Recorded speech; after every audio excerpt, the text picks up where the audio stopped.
Chuck Norris stood in the center of a private dojo, surrounded by the world's top martial artists. Steven Seagal walked onto the mat, black hakama, calm expression, silent power. The tension in the room was unbearable. Then Chuck said something that made everyone freeze at Aikido. "Come on, Steven. That's just dancing with wrists. Show me something that actually works in a real fight." The crowd gasped. You could hear a pin drop. Steven Seagal didn't react. No anger, no defense, no argument. He simply looked at Chuck Norris, the 6-time undefeated world karate champion, and said 3 words that changed everything. "Touch my wrist." Chuck hesitated. It seemed too simple, too easy. But he stepped forward and grabbed Steven's wrist with the grip of a champion, firm, controlled, unbreakable. What happened in the next 7 seconds left Chuck Norris completely speechless. Steven didn't pull away. He didn't resist. He barely even moved. But suddenly Chuck Norris, the man who had defeated every opponent he ever faced, was on one knee, controlled, off balance, powerless. His eyes went wide. The entire arena erupted in shocked whispers. How did he? Did you see that? What just happened? Chuck stood up slowly, staring at his own hand like it had betrayed him. And then he said something no one expected. What? What did you just do to me? This isn't just a story about 2 legends. This is about ego, respect, and a lesson that every fighter, no matter how skilled, needs to learn. Because what happened next didn't just change Chuck Norris's mind about Aikido. It changed how the entire martial arts world understood what real mastery looks like. Stay until the end. Because Steven Seagal didn't stop there. He challenged Chuck to throw a full-speed punch, and what he did with that punch shocked everyone even more. Plus, Chuck admitted something afterward that he had never said publicly before. This is the true story of the day 2 philosophies collided, and one silent move made history. Chuck Norris wasn't just famous. He was a proven warrior, 6-time world middleweight karate champion, undefeated, a man who fought in real tournaments where blood, sweat, and broken bones proved your worth. His style was direct, aggressive, powerful. Tang Soo Do and Brazilian Jiu-Jitsu combined with raw determination. When Chuck entered a ring, opponents knew exactly what they were facing: pure, calculated violence. He earned every title through brutal competition, through winning, through dominating, through never backing down. Chuck Norris built his legacy the hard way, one knockout at a time. Hollywood came later, but his foundation was real combat, real fights, real victories, and in the martial arts world that meant everything. But across the globe, another name was rising through the ranks, a name that moved differently, thought differently, fought differently. Steven Seagal, the first American to ever open an Aikido dojo in Osaka, Japan. He trained under some of the most respected masters in Japanese martial arts history. He earned his black belt faster than almost anyone, and he brought Aikido to America with an aura of mystery and spiritual power. But here's the thing about Aikido. It didn't look like fighting. No punches, no kicks, no ground and pound, just flowing movements, wrist locks, and redirections. To traditional fighters, guys who'd spent years getting punched in the face, Aikido seemed almost theatrical, like a choreographed dance instead of real combat. And when Steven Seagal started appearing in movies, doing his signature wrist throws and arm bars, the criticism grew louder. That would never work in a real fight. Has never competed. How do we know it's real? Aikido is beautiful, sure, but useful. Doubtful. Chuck Norris was always respectful in interviews, but when reporters pushed him about Aikido's effectiveness, his answer was clear: I respect all martial arts. But some are designed for combat. Some are designed for art. I'm not sure where it fits. The media key headlines screamity, Siuchike Norris Qsfustaes, Realdio Arte Bivines, Asidra Rice, Thu Ultimum Maral Artadim. Fans picked sides immediately. Karate practitioners backed Chuck. Aikido students defended Steven. Internet forums erupted into arguments. The tension built for months. And then someone made it happen. A private event. A demonstration. No cameras. No publicity. No media circus. Just 40 elite martial artists, 2 legends, and one burning question. Can Aikido actually work against a fighter like Chuck Norris? Steven Seagal accepted the invitation without hesitation. Not to prove superiority. Not to humiliate anyone, but to show the truth. Chuck Norris arrived expecting a polite demonstration, some wrist techniques, maybe a few throws, nothing too serious. What he got was a lesson that would stay with him forever. Because Steven didn't come to perform. He came to teach. And Chuck Norris, the man who had defeated legends, was about to become a student again. The stage was set, the dojo was packed, and the tension was so thick, you could cut it with a knife. No one knew what would happen when these two philosophies finally collided. But everyone knew one thing: after today, the martial arts world would never look at Aikido the same way again. What do you think? Can a soft martial art really defeat a hard one? Drop your prediction in the comments before we continue. The dojo was absolutely silent. 40 martial artists lined the walls, black belts from every discipline you can imagine. Karate masters, judo champions, kung fu experts, kickboxers. Everyone wanted to witness this moment. Chuck Norris vs. Steven Seagal. Not a death match, not a tournament, but something that felt just as intense. A test of philosophy. Hard style versus soft style. Competition versus harmony. Ego versus calm. Chuck walked in wearing his traditional white karate-gi, moving with the confidence of a man who'd never tasted defeat. Every step was measured, controlled. Powerful. He acknowledged the crowd with a slight nod. A champion who knew his worth. Then Steven Seagal entered, black hakama flowing like water.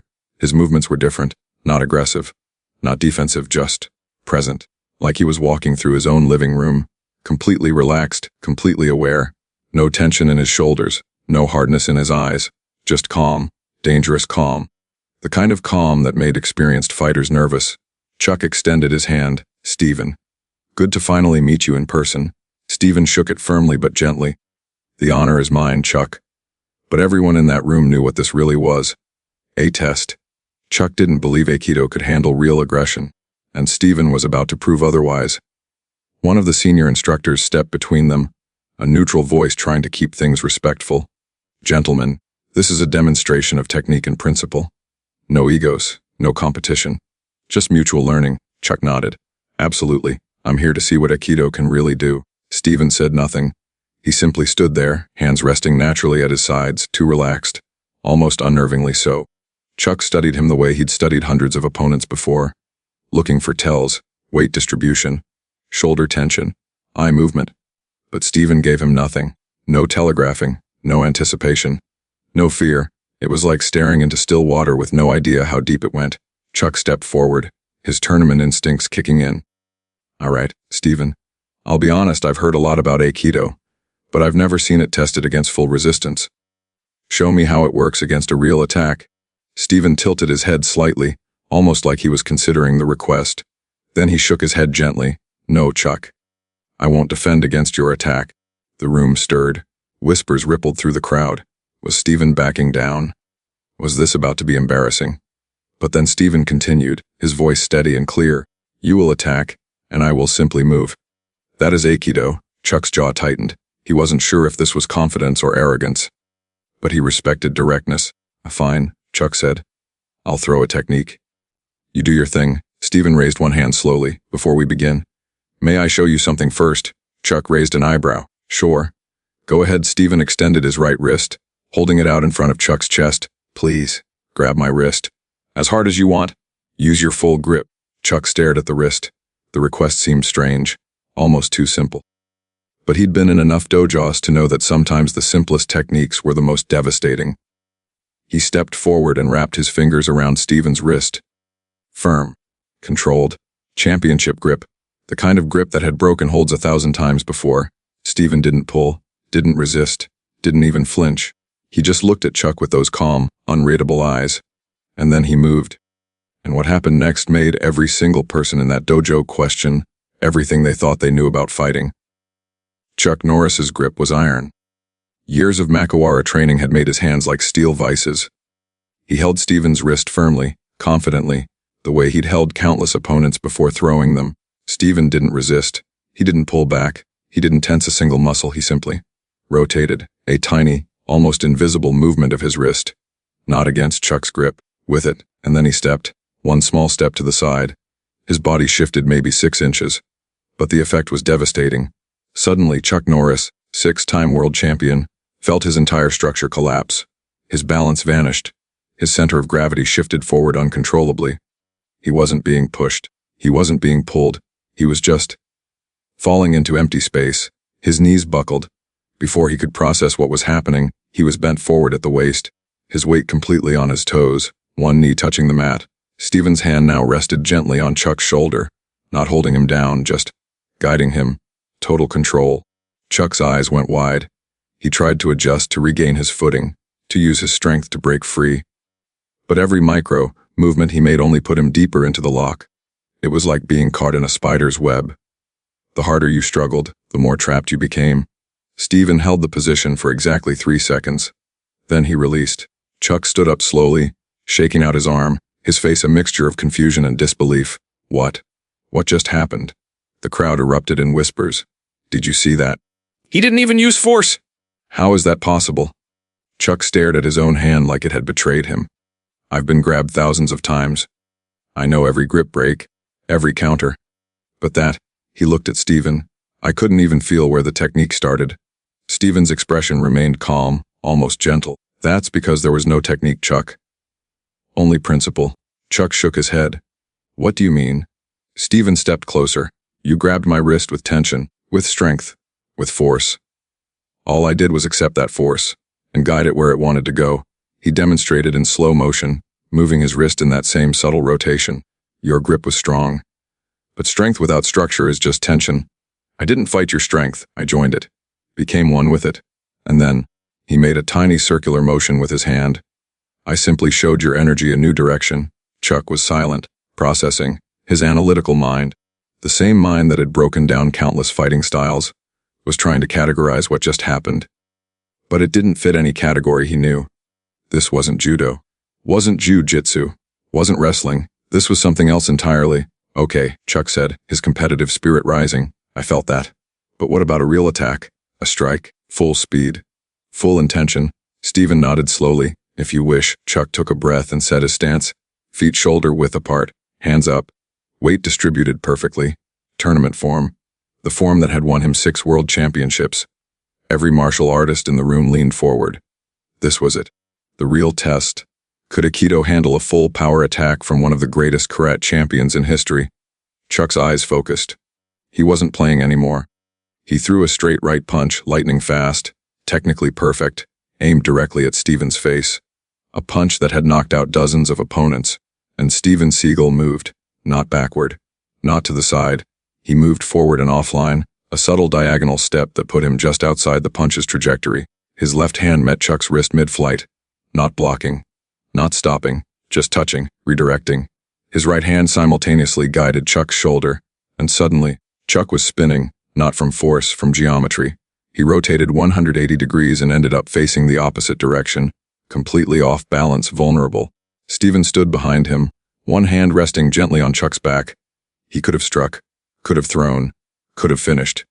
But he didn't, because that wasn't the point. The point was control. Who do you think had the advantage in this moment? The tournament champion or the Aikido master? Comment below. This is insane. Drop a "Will-ye" in the comments. Chuck Norris stood there, facing away from Steven, feeling that gentle hand on his back. And in that moment, something hit him harder than any punch ever had. The realization, if Steven wanted to, he could have ended it. A strike to the back of the head, a sweep to take him down, a choke, anything. Chuck was completely vulnerable, completely controlled, and he never saw it coming. He turned around slowly, his breathing slightly heavier. Not from exhaustion, from shock, from the humbling weight of understanding. That, Chuck began, then stopped. He looked at Steven with completely different eyes. I've fought for 20 years, trained with the best in the world. But I've never felt anything like that. The room was dead silent. These weren't casual students watching. These were masters, champions, legends in their own right. And they had just witnessed Chuck Norris, the undefeated champion, admit he was outclassed. Not in fighting, but in understanding. Steven bowed respectfully, his voice humble. You are a great fighter, Chuck. One of the greatest. But fighting and controlling are 2 different paths. Chuck nodded, his competitive mind already shifting gears. Most fighters would have been embarrassed, would have made excuses, would have walked away to protect their ego. But Chuck Norris became a champion for a reason. Not just because he could fight, but because he could learn. He stepped closer to Steven. Teach me that. The crowd gasped. Chuck Norris, the man who had taught Bruce Lee, was asking to be taught. Steven smiled, genuine warmth in his eyes. Of course. For the next 15 minutes, the entire dojo became a classroom. Steven broke down the mechanics step by step. Aikido isn't about strength, he explained. demonstrating on another martial artist. It's about connection. You must feel your opponent's energy before you can redirect it. He showed the wrist technique again in slow motion. See, when he grabs, most people pull away. That creates resistance. Resistance creates a battle of strength. Instead, Steven rotated his wrist gently. I move with his grip. I accept it. And then I guide it in a circle. His own tension does the work. Chuck watched intently, his analytical mind absorbing every detail. It's like jiu-jitsu but standing up, Chuck observed. Steven nodded. Yes, very similar principles. But Aikido focuses on staying upright, maintaining distance, and controlling without going to the ground. Chuck asked to try. Steven guided his hand onto a volunteer's wrist. Chuck gripped and tried to replicate the movement. Nothing happened. Too much force. Too much intention. Steven placed his hand over Chuck's. Softer, don't fight his grip. Join it. Feel where his tension is going. Then guide it like water flowing downhill. Chuck tried again. This time lighter, more feeling than forcing, and it worked. The volunteer's balance shifted. His structure broke. Chuck's face lit up like a kid discovering something magical. This is incredible, Chuck said, genuine excitement in his voice. It completely changes how I think about leverage. Steven smiled. Every martial art has wisdom. Karate teaches you to be strong. Judo teaches you to use momentum. Aikido teaches you to blend.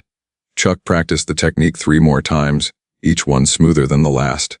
Then he stopped and looked at Steven with deep respect. I was wrong, Chuck said, loud enough for everyone to hear. I thought Aikido was just for show. I thought it couldn't handle real aggression. But this, he gestured to his own hand, still processing what he'd felt. This is as real as it gets. Maybe more real than what I've been doing. Steven shook his head humbly. Not more real, just different. Your karate has made you a champion. Aikido isn't better. It's simply another path up the same mountain. Chuck extended his hand. Steven shook it. And in that moment, 2 philosophies that had been at war for decades finally found peace. Not because one defeated the other, but because both warriors chose respect over ego. After the demonstration ended, Chuck pulled Steven aside, away from the crowd, away from the watching eyes. Just 2 warriors, talking honestly. Steven, I have to ask you something, Chuck said. Why don't you compete? It was the question everyone wanted answered. If Aikido was this effective, why had Steven Seagal never entered a tournament? Why had he never proven himself in the ring like Chuck had? Steven was quiet for a moment, choosing his words carefully. Because competition wasn't why I learned martial arts, Chuck frowned, not understanding. But competition is how you prove yourself. It's how you test your skills against the best. Steven nodded. Yes, and you've done that beautifully. Your tournaments proved your skill to the world. But, he paused. Aikido's founder, Morihei Ueshiba, taught us something different. He said that true victory is victory over oneself, not victory over others. Chuck listened, really listened, believed. Steven continued, that competition creates winners and losers, and winners develop ego. Ego creates the desire to dominate, and domination creates suffering. Steven looked directly at Chuck. Martial arts shouldn't be about destroying your opponent. It should be about protecting life, even your opponent's life. The words hit Chuck hard. He'd spent 20 years trying to be the best, trying to win, trying to prove himself. And he had. He'd become a legend. But Steven was talking about something beyond winning, something beyond titles and trophies. So Aikido is about control without harm? Chuck asked. Exactly, Steven replied. When I redirected your punch, I could have struck you. Could have hurt you. But what would that prove? That I can hurt people? He shook his head. Real mastery isn't about what you can do to someone. It's about what you choose not to do. Chuck was silent, processing. His entire martial arts philosophy was being challenged. Not aggressively, not disrespectfully, but challenged nonetheless. You know what the irony is? Steven said with a slight smile. You and I aren't that different. Chuck raised an eyebrow. How so? You built your legacy through discipline, training, and respect for your art. So did I. You dedicated your life to mastering yourself. So did I. Steven gestured to the dojo around them. The only difference is the path we chose. You chose to test yourself against others. I chose to test myself against myself. Neither is wrong. Both lead to mastery. Chuck nodded slowly, a smile forming on his face. You're right. I came here thinking one of us would prove the other wrong. But really, he extended his hand again. We both proved something right. Steven shook it firmly. Martial arts isn't about styles, Chuck. It's about the warrior's heart. and you have that in abundance. What happened next shocked everyone even more. Chuck Norris made an announcement to the room. "I want everyone here to know something," he said, his voice carrying authority. "I came here skeptical. I questioned whether Aikido was real, whether it could work." He looked at Steven. "Steven Seagal just taught me more in 30 minutes than I've learned in years. This man is the real deal. And Aikido." Chuck paused for emphasis. "Aikido is as legitimate as any martial art I've ever seen." The room erupted in applause. Not because Chuck lost, not because Steven won, but because two legends just showed everyone what true martial arts spirit looks like: humility, respect, growth. Steven bowed deeply to Chuck. Chuck bowed back, just as deeply. And from that day forward, their relationship changed completely. Chuck never mocked Aikido again. In fact, he became one of its biggest advocates. In interviews, he praised Steven publicly. "Steven Seagal showed me a dimension of martial arts I didn't understand. And I'm grateful he did. That's the mark of a true master. Not someone who refuses to be wrong, but someone who stays humble enough to learn." Comment air.But. If you think tag someone who needs to see this message about humility and growth. Chuck showed true warrior spirit by being willing to learn. This story isn't really about Chuck Norris. It's not really about Steven Seagal either. It's about something much bigger. It's about ego, and how ego is the greatest enemy of growth. Think about it. Chuck Norris had every reason to be defensive. He was a 6-time world champion, a martial arts legend, a man who had proven himself in blood and sweat. When Steven demonstrated those techniques, Chuck could have made excuses. "That only works because I wasn't ready. In a real fight, it would be different." He got lucky, but he didn't. Instead, he did something most people can't do. He admitted he didn't know everything. He asked to learn. He put his ego aside and became a student again. That's not weakness. That's the ultimate strength. Steven, on the other hand, could have been arrogant. He could have humiliated Chuck in front of everyone. Could have made him look foolish. Could have proven his superiority. But he didn't. Because real mastery isn't about making others feel small. It's about lifting others up. Steven didn't need to prove he was better. He just needed to show the truth. And the truth is this: every martial art has value. Karate teaches you strength and discipline. Judo teaches you to use momentum and timing. Boxing teaches you footwork and precision. Aikido teaches you harmony and control. None is better than the other. They're just different paths up the same mountain. The problem isn't the styles. The problem is when ego gets involved. When we become so attached to our way that we can't see the value in other ways. When we become so defensive about what we know that we stop learning. That's when we stop growing. That's when we become stagnant. Chuck Norris understood this. He could have protected his reputation. But instead, he protected something more important: his growth. And that's a lesson that goes way beyond martial arts.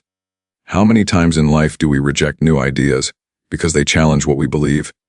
How many times do we refuse to listen because we think we already know everything? How many opportunities for growth do we miss because our ego won't let us be wrong? Chuck and Steven showed us a different way. A way of mutual respect. A way of humility. A way of understanding that being a master doesn't mean knowing everything. It means never stopping your journey to learn. After that day, Chuck incorporated some Aikido principles into his training. Steven, in turn, studied Chuck's karate techniques and tournament strategies. They didn't become the same. They became better versions of themselves, because they were willing to learn from each other. That's the real victory. Not defeating your opponent, but defeating your own limitations. So here's the message: whatever you do in life, martial arts, business, relationships, creativity, stay humble, stay open. Stay willing to learn, because the moment you think you know everything is the moment you stop growing. The moment you refuse to learn from others is the moment you limit yourself. Chuck Norris is a legend not because he never lost, but because he never stopped learning. Steven Seagal is a master not because he proved himself in competition, but because he mastered himself first. Together, they showed the world what true martial arts spirit looks like: respect over rivalry, growth over ego, understanding over domination. And that's a lesson worth remembering, not just in the dojo, but in every area of your life. Thank you for watching this incredible story. We have more amazing stories of legendary encounters coming very soon. Let us know in the comments which moment shocked you the most, the wrist control or the punch redirect. And tell us, What's one thing you need to be more humble about learning? Your feedback helps us create even better content for you. Remember, true strength isn't about proving you're better than others. It's about becoming better than you were yesterday. Drop a if this story inspired you, and tag someone who needs to hear this message about humility.